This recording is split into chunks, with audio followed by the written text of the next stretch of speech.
Welcome, dear scholars. Today let's dive into the essence of Islam, which is fundamentally about submission to God's laws.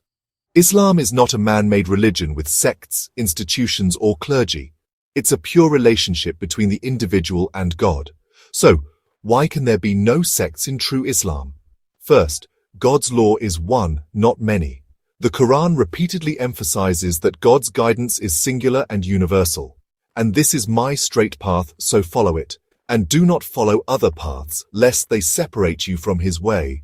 Quran 6:153. Dividing God's law into sects contradicts the very essence of submission.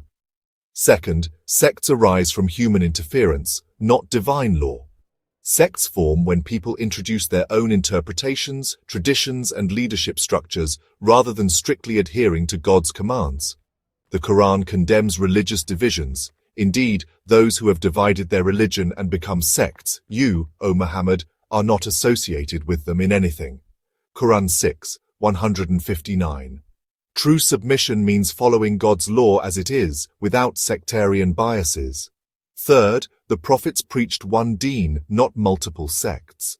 Every prophet, from Adam to Muhammad, preached the same fundamental message. Worship God alone and follow his laws. He has ordained for you of religion what he enjoined upon Noah and that which we have revealed to you, and what we enjoined upon Abraham, Moses, and Jesus, to establish the religion and not be divided therein. Quran 42:13.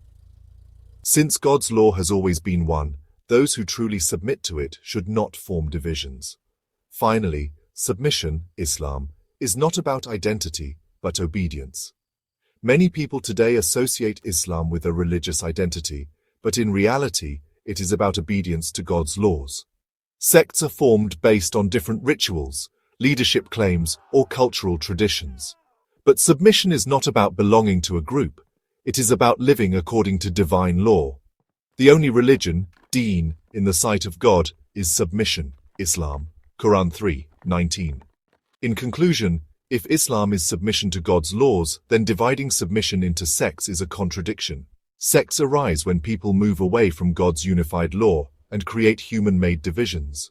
True submission means following God's commandments as they are, without adding rituals, traditions, or leadership structures that fragment believers. Therefore, there can be no sects in true submission, because submission itself means following one undivided divine law. Thank you for watching.